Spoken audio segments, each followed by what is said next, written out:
Thanks, glad to be here. I want to make sure that we're getting all the way back. Anybody hear me back there? Okay, nobody's listening. Anybody hear me? Hello? Okay, good. All right, thank you. Like Kurt said, I got to spend 15 years in the rock and roll business as the guy that took the bullets for the Texas Rangers.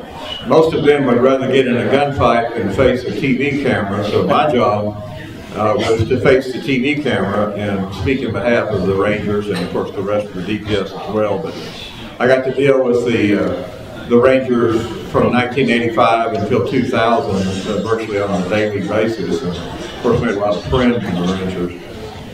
One of the things that I did was to teach classes, media relations classes, to the baby troopers when they were going through the academy. And later on, some of the troopers that I taught eventually promoted up into Texas Rangers. But one of the things that I tried to really get across to the cadets and many of them future Rangers, was the old public relations concept of perception is reality. So when you see a Ranger on TV, yes, he may be talking about something that's quite real, and oftentimes something quite tragic, but you form your own perception of how he looks, how he talks, and that rule, applies to almost everything. So we're going to focus today sort of chronologically, but the overview I want to give is that there are really two ways to view the Texas Rangers. One is just their straight history, and I'm not an academician, but to me history is a linear thing. I don't know if you want to stop at the bottom with the start date and work your way up, or if you want to go horizontally from this date to this date, it's linear. But perception is not. It can go up and down and up and down, and that's been the case with the perception of the Rangers. You could put in parentheses mythology of the Rangers, and that's what has gone up and down. And I'll get into more detail of that later on. But we hope to just give you some insight into that, and also just in general tell some stories. So I'll start off with that. One thing that has not been mentioned yet here at the conference is that 32 Rangers died in the defense of the Alamo. Now the interesting thing about that is for years, actually generations, those 32 men who died in the Alamo were not referred to as Texas Rangers. In fact, in the research I did recently for a talk I made in Gonzales, which is where they were from, I cannot find a mention in popular culture of the so-called Gonzales Rangers until about the mid-1950s. Prior to that, they were referred to as the volunteers from Gonzales, the mounted men from Gonzales. But that sort of tracks the general history of the Rangers in that they've been called a jig of different things, and it only slowly solidified that they were known as Texas Rangers. But it was a very dramatic situation. A courier left the Alamo, rode to Gonzales, which is about 65 miles from here, one of the oldest communities in Texas. That messenger carried a letter from William Barrett Travis saying that, hey, we need some help. And these 32 men saddled up and rode to the assistance of the Alamo. One of the things they did that doesn't get as much publicity is they brought with them something like, I think, 52 pounds of coffee. If you're gonna defend a mission, you got to have your coffee, right? So they also brought that assistance to the Alamo. But it was highly dramatic. In one interesting bit of it, there was a very prosperous fellow from Gonzales. He fell into, his business kind of fell apart, and he was married to a much younger woman.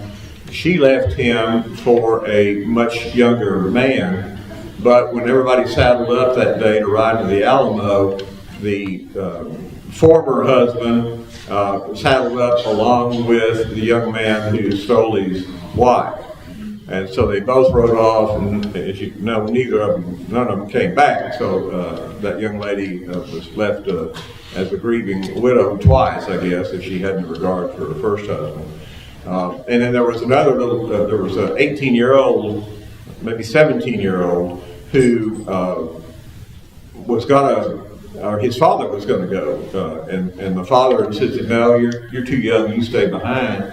And the son talked the father into staying because he said, "Hey, I've got a bunch of brothers and sisters. You should take care of them." And so this little 17, 18-year-old kid rode to his death there at the Alamo. But like I said, that perception has changed over time, and now they're referred to as either the immortal 32, and that's a good way to describe it, or, and you can document it, the Alamo Rangers, because they were technically, when you look back, registered as, or mustered in as Rangers.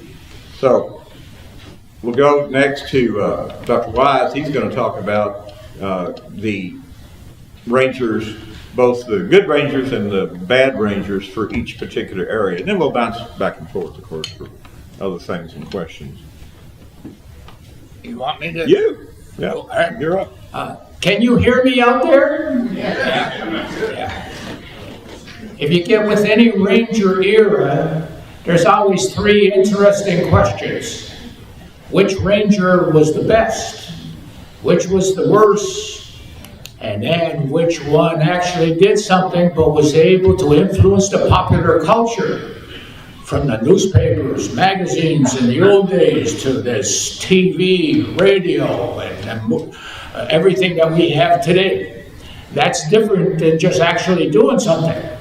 So if you go back to the military era, some would say, sure, Jack Hayes is the best Ranger because of the Patterson Colt and Walker's Creek, because of his leadership in that U.S.-Mexican War. But then Hayes went to California. He never had the military mind like some of his fellow Rangers. So if you just look at the military mind, then you're dealing with Clint Walker and Ben McCulloch, because they really wanted to be military officers more than Jack Hayes. Walker, as you know, goes down in the Mexican War, and then McCulloch will be killed in the Civil War. When you get to the worst of the Rangers in that early military era, then you're dealing with Mustang Gray and his company, who would wipe out a Mexican village of civilians anytime. And then Jack Glanton. Glanton turned from being a Ranger into a scalp hunter. Then we'll go back. You take scalps for money. That was not very good to me. Although I'm living in a different era than they did back there. But then when you get to the Rangers in that military era that influenced the popular culture, then you got to deal with Bigfoot Wallace, who lived most of the century, told stories, had stories told about him. I'm sure Roy Young's got books back there about the storytelling with Bigfoot Wallace. But when you come down to a Ranger who could think actually doing something and then write, there's one that rode with McNally. Name was Robinson. Did newspaper articles under the term pidge. And those newspaper articles could become very influential up to date, more than actually just doing something. And on that point, then, you can always see Chuck, because he probably wrote the best biography of Pidge, sitting back on the table. When you get to the early law enforcement era, then you call that the Frontier Battalion. If you're dealing with the best Ranger, I would nominate somebody who doesn't even have a biography right now. He's called Lamb Zeker. Zeker in the late 1800s became a captain of Company D in West Texas, but then he becomes Ranger Quartermaster in the Central Command. He turns around and he served twice years And he turns around and gives instructions to other rangers about running a company, investigating crime, and how to be a ranger. In fact, he did that with the 4 great captains. He's the one instructing Bill McDonald what to do out there, John Hughes, Rogers, and many of the others. That's forgotten about today, that ability to do that. If you get to the worst ranger in the Frontier Battalion, then you're dealing with that one with the unusual name called Bass Outlaw. Bass was a decent, good ranger carrying out duties. But then once he drank, he went berserk. And so Allah killing another ranger and so forth himself because he's drunk at the time probably is not the best conduct in the Frontier Battalion. But if you come to one that mixes the both together, he knew what to do today with the popular culture, and he did back there with actually doing something. Then you're dealing with Bill McDonald. He had the ability to come up with an epigram or two that you would quote on TV today real quick. And McDonald liked it. He liked doing that. At the same time, he's carrying out actual duties in a rather decent way at the time. Once you get from that early law enforcement era, and I'll end with this, and then you're dealing with the developments that lead into the DPS and after. And I think the best ranger then, although Frank Hamer is sitting on this side, the best ranger then is Lone Wolf Gonzalez. He was able to get into the boomtowns, carry out ranger duties like the old group, but at the same time he would get into the crime lab, scientific knowledge, give lectures on it. That's the modern rangers today. So to me, the carryover from the Frontier Battalion to the DPS and the modern rangers is really Lone Wolf Gonzalez. Very good. If you get, I can end with 2 things yet. If you get in with the worst rangers, coming in that early 20th century, then you're dealing with ones that some of us have written stuff about in articles, and that's Captains Ransom and Fox in the 1910-20 era. They did things with the Mexicans in shooting them and so forth that other rangers would not just do at that time. They're to me, rogue rangers. You always can come up with a rogue ranger.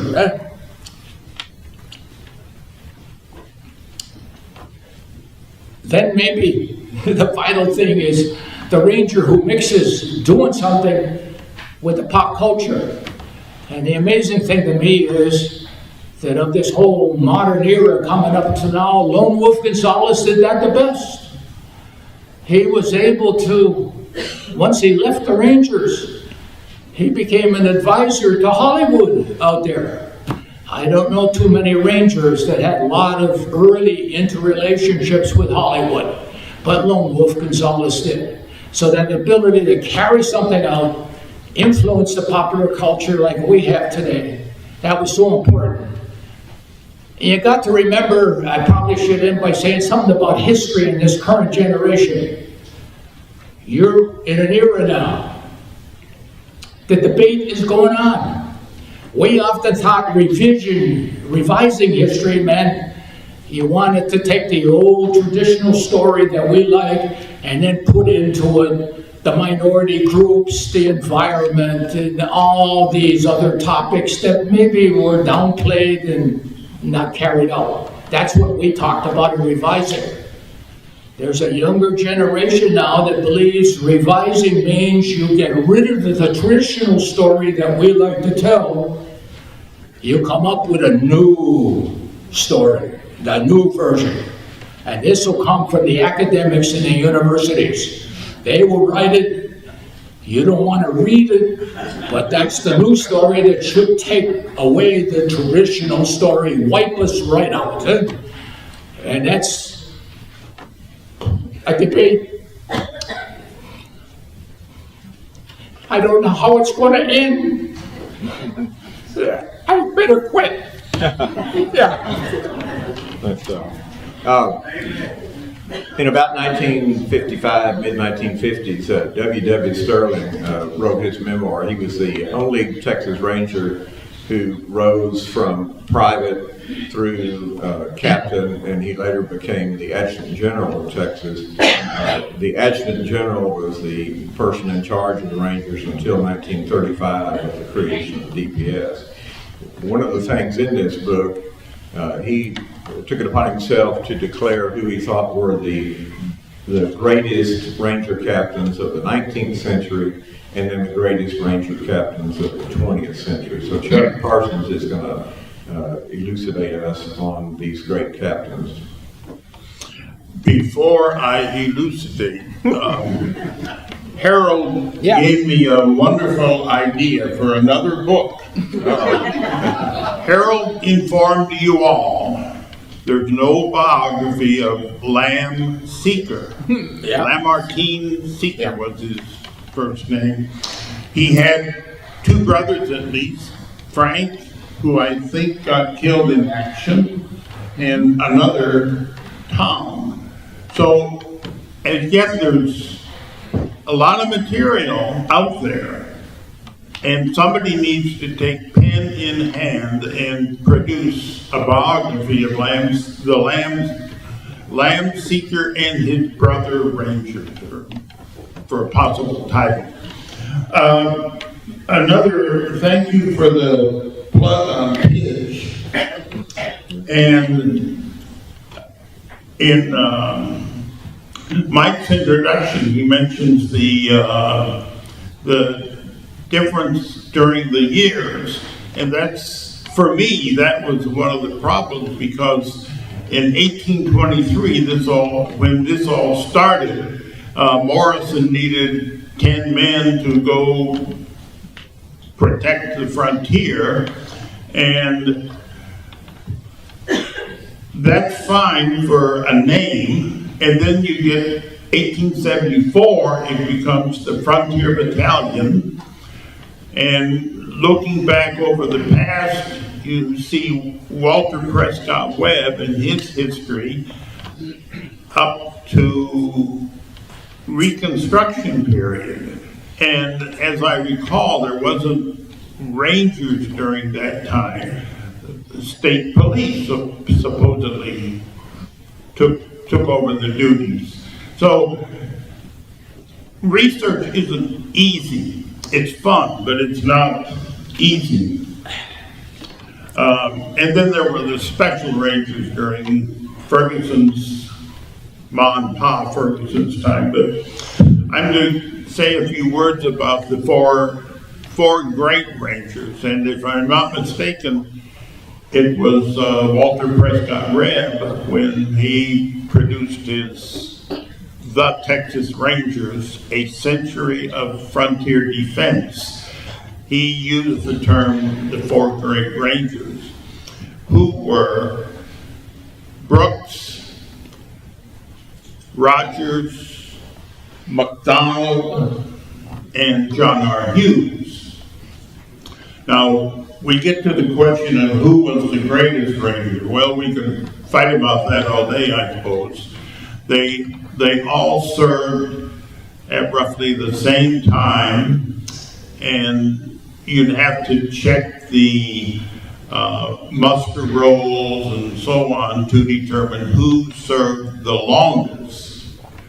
I know John R. Hughes served a long time, and maybe he was the second longest serving Ranger, and he began with John R. Hughes, began his service during the 1880s, trying to help out Ira Ayton during the fence cutting problems.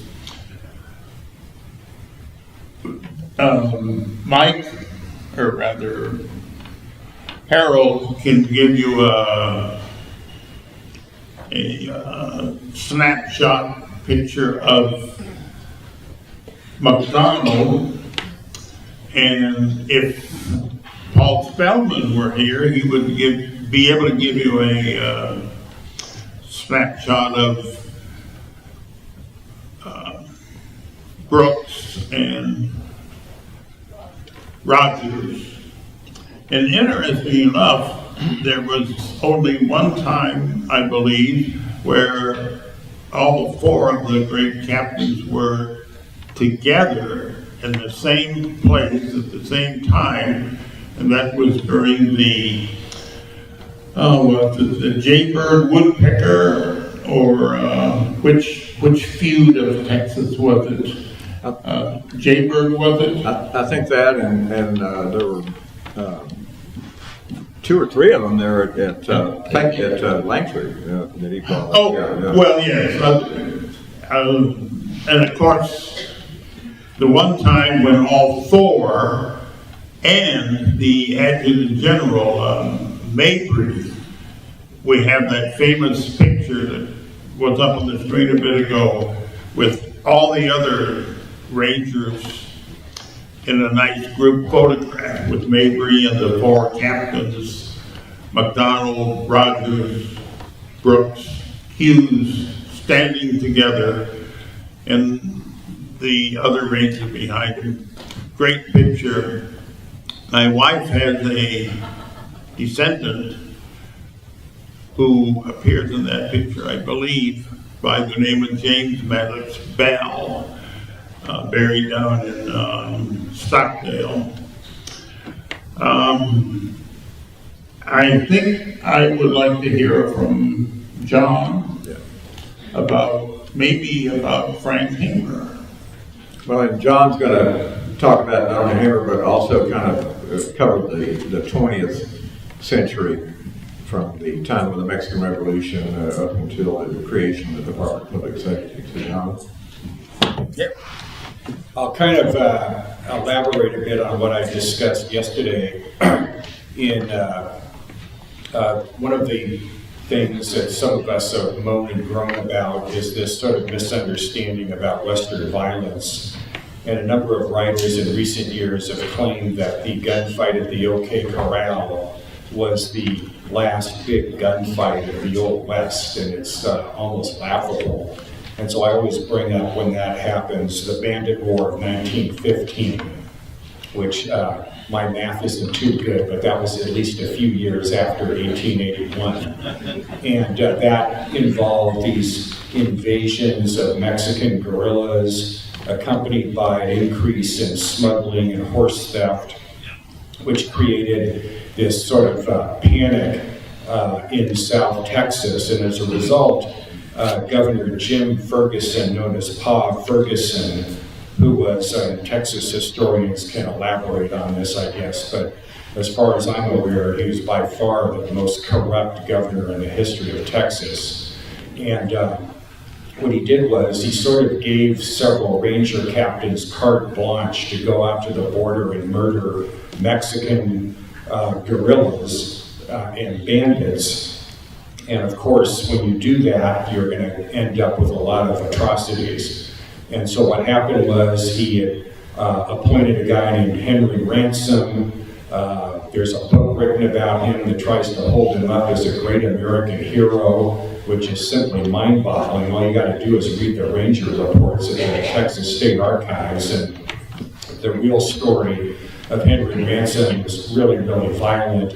And another Ranger captain that was mentioned earlier, Captain Monroe Fox, wasn't quite as bad as Ransom, but he was pretty ruthless. And basically what they did was there were a number of these incidents where they captured bandits, they captured train wreckers, they took them into the brush and just executed them, and they called this evaporating them. And this was one of the real black marks in the Texas Ranger history. It was probably mild compared to what Blanton did in his later scalp hunting exploits in New Mexico and northern Sonora.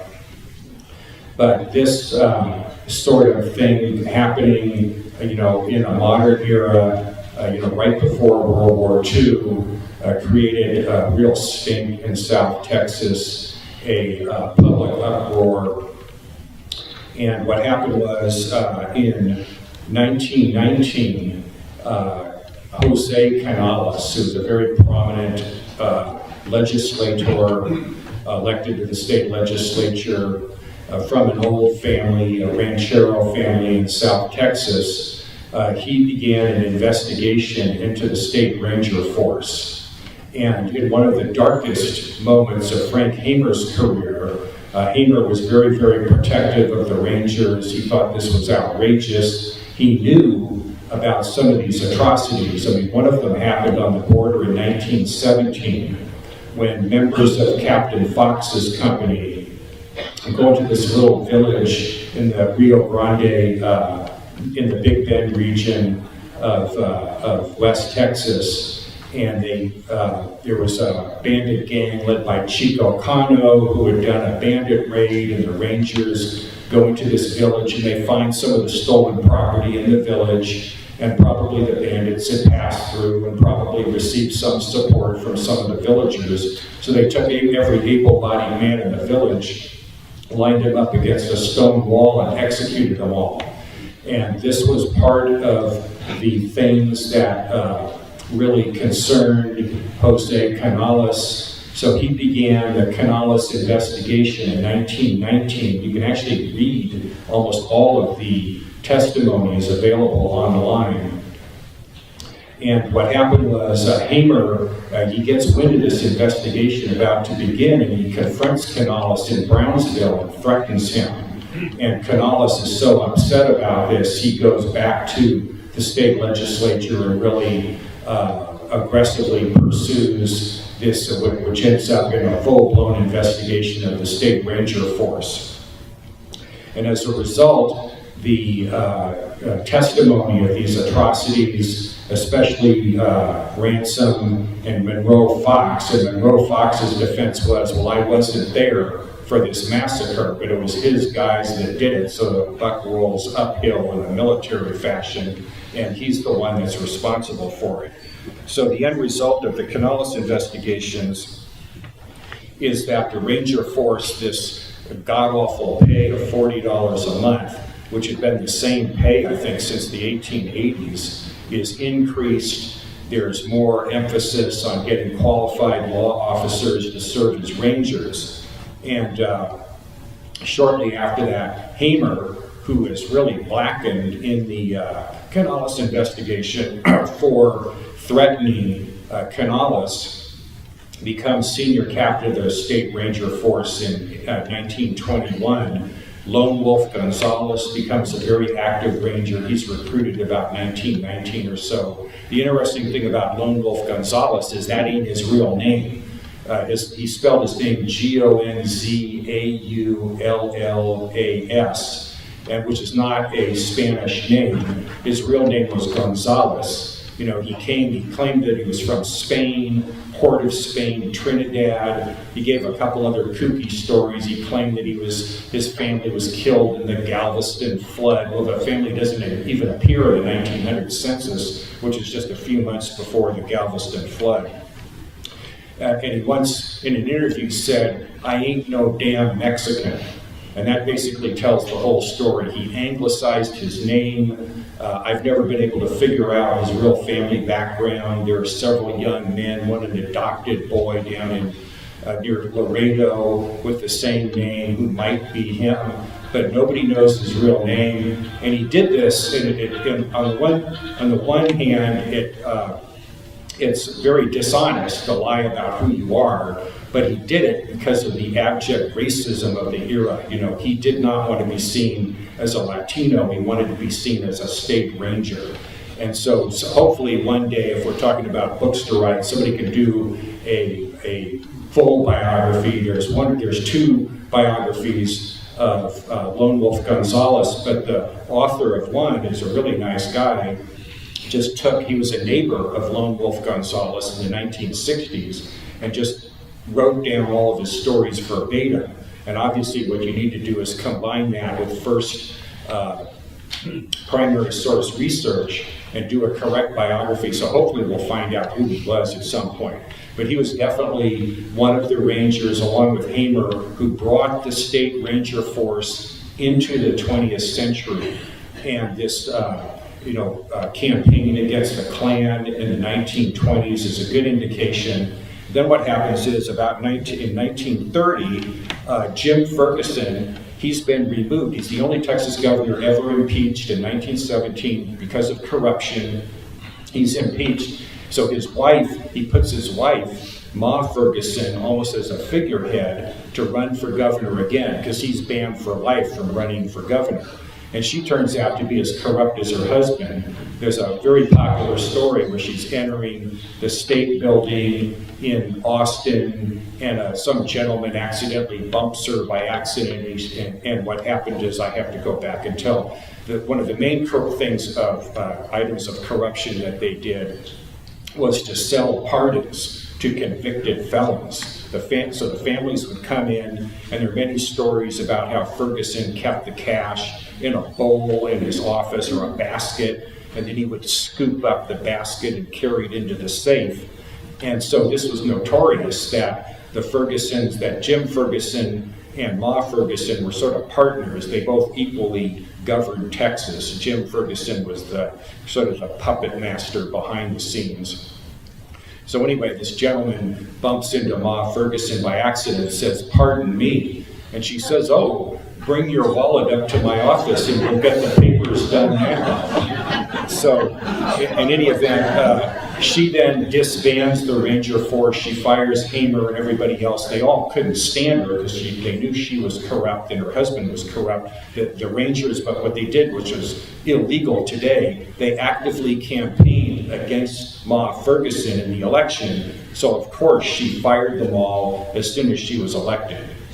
And that was sort of one of the last real political things, at least that I'm aware of, and the Ranger force just gradually became more and more professionalized until we have this excellent agency that exists today.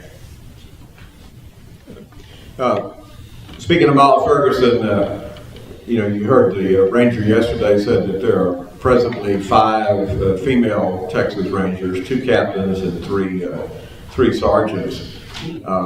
When I worked for the DPS, I got to be the one to announce to the world that they had hired the first female Texas Rangers. Now, Ma appointed some females back in the 1920s and 30s as Rangers, but it was more honorific than anything else. I think there was one woman on the payroll who was sort of a matron, who could qualify as being a Ranger, but the first really bona fide, sure enough, real female Texas Rangers came in 1993 on my watch, and so I set up a press conference at DPS headquarters, and because it was so novel, we had a large attendance of media from all over Texas and several out-of-state outlets as well.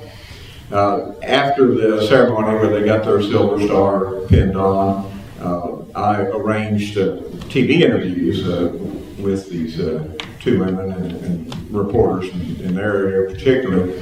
So one of these TV types comes up to the father of one of these Lady Rangers, and he asks the father, said, "Well, aren't you worried about your daughter being out there in such dangerous circumstances and facing all these rough characters?" And the dad just looked at the reporter for a second and came up with a wonderful one-sentence response. He said, "Evidently you haven't seen my daughter shoot." And then later on, I think the same Ranger, she was stationed at, or her first station was Company B, which is headquartered in Metro Dallas area. And she went out to a truck stop. There was a report that there was a wanted fugitive child sex offender hanging out at this truck stop. So she gets there, and the story I heard was that she sees him at the end of a long hallway in the truck stop, and she starts following him. And at some point, he kind of, I guess, looks over his shoulder and sees, somebody is heading in his direction. He looks official, and so he sort of sped up. And she got closer to him, and he either looked like he was about to physically confront her, or certainly was not going to voluntarily go. And so at that point, she backed up, pulled that 45 that she carried, and right there on the center mass, as they trained him to do. And she said, "Texas Ranger, you're under arrest." And his reply was, "Yes, ma'am." So I think the sexual stereotypes are pretty well gone. The story I hear as to why there are not more Rangers who are females in this modern era is mostly connected to family issues. They just can't really afford that much time. The Rangers are on call 24/7. And today, my God, they do things that they weren't even doing when I was there. I mean, when Hurricane Harvey hit the Texas coast, Rangers were doing search and rescue missions in Houston, which was largely underwater. And I can't overemphasize that Ranger said yesterday, basically we have a second war going on the Texas border. The only difference, and it really amazes me, there has not yet been any gunplay, so far as I know, involving the Rangers on the border in this modern era. There was plenty of it, of course, as John said, during the early 1900s, but I'm amazed. In fact, it's hard to do. I know this for sure, because I was there. We haven't lost a Texas Ranger in the line of duty since 1987. And I couldn't even tell you the last time one of them got in a shootout. I don't know if that's because they're being more careful or because of that reputation. The reputation still buys them a lot of mileage, just as it did, I told you, that young lady. So, Chuck, back to you. You probably have another story to tell, and we'll go through everybody, and then we'll take some questions. We still got 20 minutes, right? Yeah. Well, Harold mentioned Pidge, who. Sorry. Harold mentioned my annotated book on Pidge, whose real name was T.C. Robinson. And Robinson had no real training or thinking about becoming a ranger. He was a Virginia young man, highly educated in Virginia, but he got into a little difficulty. A woman was at the bottom of it. The whole story is kind of a Romeo and Juliet love story. But Robinson, as a young man, got into a difficulty with a judge. He actually cowhided a judge, which means whipping him. And also a difficulty with the brother of the woman he loved. So Robinson, to solve all his problems, came to Texas. And he began work as a cowboy, but cowboying was hard work. Robinson, as Pidge wrote in one of his letters, he needed more time to sleep on the trail. You're denied certain things on the cattle trail, and plenty of hours to sleep was one of them. At any rate, he begins in Austin working as a printer's devil for the Austin Statesman, and he wrote letters and some poetry which were published in the Austin Statesman beginning in 1874. Well, right about that time, McNally, Captain Leander H. McNally, is organizing a ranger company. It's called the Washington County Volunteer Militia Company A. Well, it's a lot easier to say Texas Rangers than that title. Somebody once told me that, well, McNally was never a ranger. Well, maybe officially he was captain of the Washington County Volunteer Militia Company A. But there are letters that he wrote to Adjutant General William Steele, and he signed them Texas Rangers. And his wife has a beautiful group photograph of McNally and about 15 or so of his Rangers lined up, and she identifies the photo Captain McNally, Texas Ranger. So he thought of him and she thought of his militia company as Texas Rangers. The point I'm working towards, Robinson wrote letters to the Statesman and to the other Austin Gazette.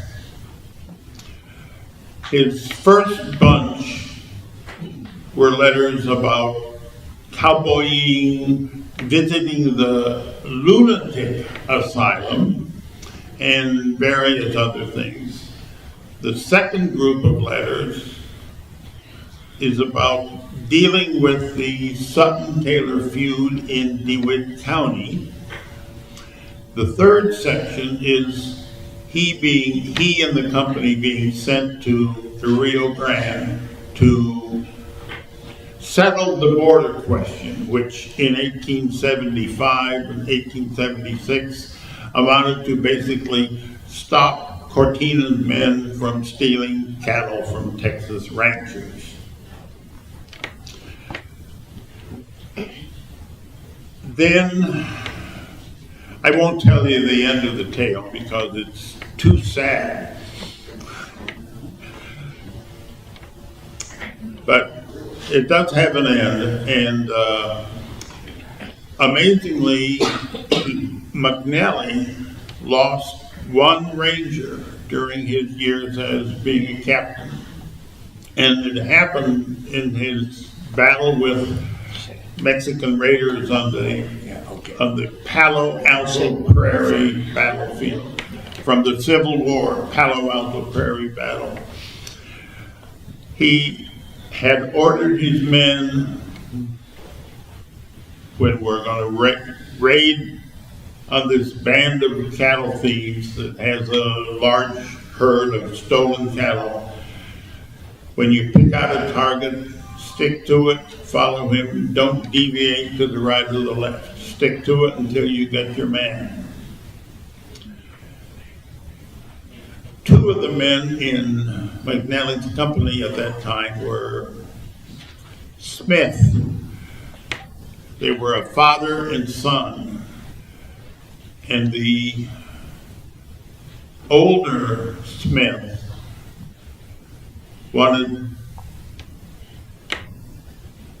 to go and not let his son go with McNally into this fight. He was something like 17 years old, the youngest ranger ever killed in the line of duty. Well, McNally and his men attack, and of course, the only one that gets killed is the young boy, little Barry Smith, or McNally referred to him as Sonny. So, we have, you can read more about that with my book, but it's remarkable that this young man from Virginia who had no experience with dealing with hard cases and all that came to Texas, became a cowboy, then a ranger. So I'll turn my mic over. I don't need that. Harold, you had something you wanted to add? I wanted to stress before I end by saying that in any era now, especially the policing one, from the Frontier Battalion to the DPS, and the work that Mike did there, highly organized. We talk about these Ranger captains. They took orders from Central Command. That meant in the old days, the Adjutant General of the Frontier Battalion, Quartermaster, and then today, the DPS directors. That's important. McDonald was the only one I know of that I looked at the records, and he recognized it quickly. Some of his messages to Central Command would end with the ending, "Yours to command." What orders do you have that I have to carry out? That's important. That meant the adjutant generals, like the DPS director, heads up this organization that we like to talk about called the Rangers. And luckily for the Rangers in the late 1800s, the two adjutant generals were there for almost each one a decade. You didn't get that turnover where things get in turmoil because the adjutant general's in turmoil or the Department of Public Safety director's in turmoil. That's not good for the Rangers in the field. Most interesting in police work in the late 1800s, King is the adjutant general in the 1880s. And doing undercover work, he wanted the Ranger to volunteer to go undercover in policing. Ira Ayton, and any policing that he did then as sergeant, he went undercover, but he also volunteered. He got tired of doing that. By the time of McDonald's decade, the next one, the 1890s, that's Mabry. Mabry gives orders. He orders the Rangers to go undercover. And that whole thing you heard about with prize fighting at the turn of the century, that's a burning social issue. My younger students never knew why. And in that burning issue, sure, 96 and that one that you heard today is popular, but the real dilemma was in Galveston. Would the state officials rule this prize fighting debate, or would the DA and the sheriff locally? Galveston began to find ways around the state law. So the Rangers are sent into Galveston to stop the prize fights. Bill McDonald once said to his Central Command, "I can't go in undercover because they recognize me. They know me. How can you be undercover when the person knows you?" But Brooks was at the point in Galveston where he really got into a ring, stop the prize fight, stop it from happening. And that's rather unusual, but it does happen because Central Command is giving the orders to the captains in the field. That carries over to the DPS and the directors, and I suppose the Rangers today would never be the same without, it was Garrison, who was a DPS director for about 20 years in the middle of the 1900s, and he sets the tone. Better communications, better training, better transportation, all these things. And maybe I should end by saying in the early days, we like to hear these quotes. Somebody saying, in the investigation, he's mean as hell, I had to shoot him. We like to do those little quotes. The Ranger captains in McDonald's day wrote reports in triplicate. They also had to send in ration returns, expense accounts, but these monthly reports were written in triplicate because they kept one, battalion quartermaster got one, and the adjutant general got one. And that's the day before typewriters. McDonald wrote 3 times the same report, 3 times. I've seen the 3 of them together at one time, and the endings are different. He really wrote them because the endings on the line don't stay the same. Yeah, that's about the time I should finish. Get away from all report writing, right? Quick. Yeah. I want to switch back to the honorable gentleman from California, but I do reserve a minute to close. But I wanted to say this first to switch back to John. When I worked at the DPS, there were several old retired Rangers who had dropped by my office who had known Hamer. And one of the things they told me was that Hamer, at least in his later years, was a pretty big boozer, and that there was a liquor store chain in Austin called Dan's Liquors. And the story was that whenever Hamer needed a little bit more money or a little bit more booze, he would go to Dan's and sell them his Ranger gun, the gun he carried as a Texas Ranger. And of course, he was just coming up with 45s, and whenever he needed some more whiskey or a case of whiskey, he'd go and trade. I understand he would trade a 45 for a case of whiskey back in he died in 55, so this must have been in the early 50s. And Hamer, as Johnny would tell you, had some brothers, and they did not all measure up to the Ranger standard.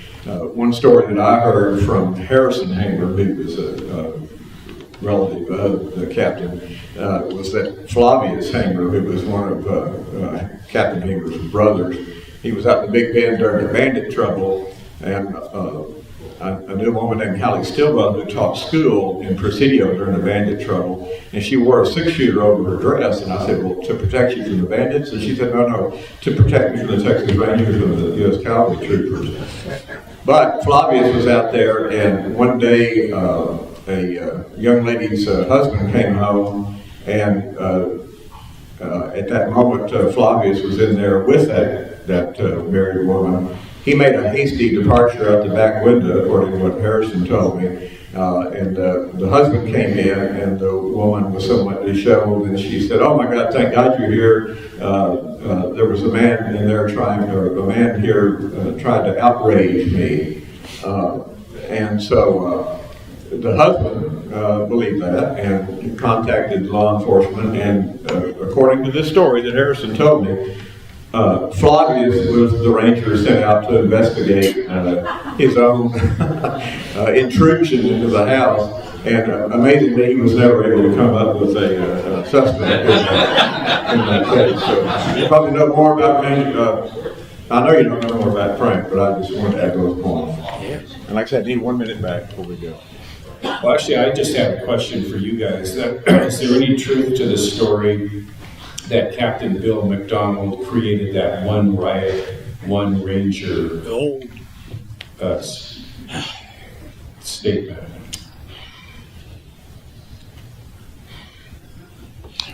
In a Trying word, to think that no. that type of story was told in so many different ways. McDonald himself, there's nothing in the archives or writing where McDonald said anything about one riot and one ranger. No way. The story probably started with, again, that biographer by the name of Payne, who in 1909 wrote about McDonald with some actual events, but told lots of stories. He really told a story about a prize fight. At that time with McDonald, it's in Dallas.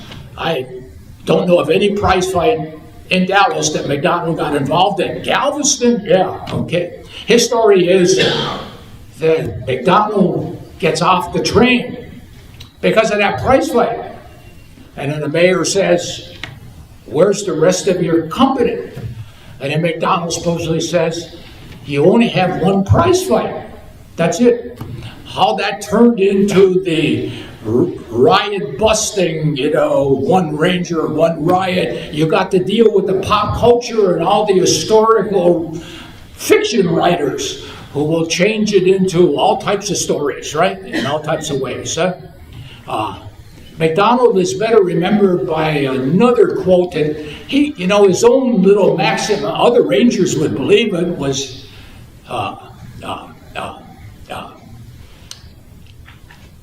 about getting in,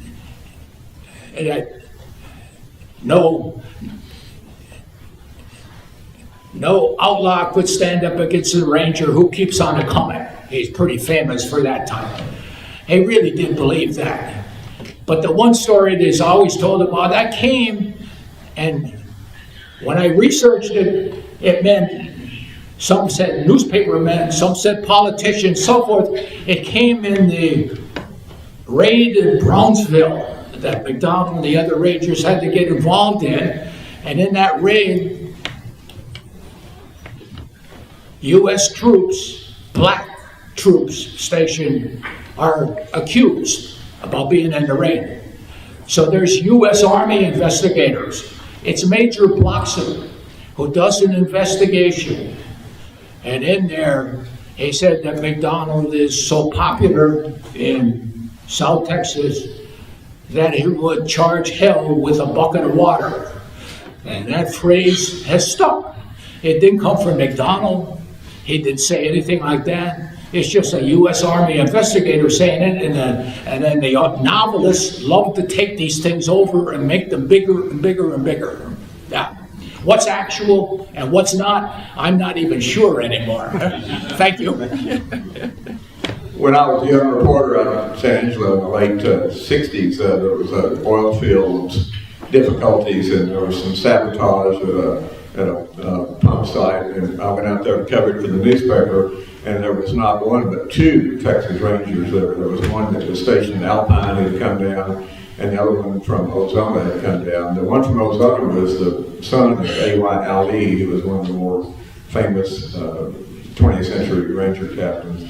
And I knew him pretty well. I didn't know the other Rangers. So anyway, I walked in, young reporter, and I said, "Well, what so much for one Ranger? You know, there's two Rangers here." And young Ali looked at me and he said, "Well, Mike, Arthur, the other Ranger was Arthur Hill. Arthur Hill is here for the ride. I'm here to watch you."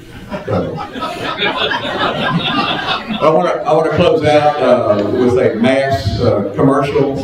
All four of us here have written books involving the history of the Texas Rangers.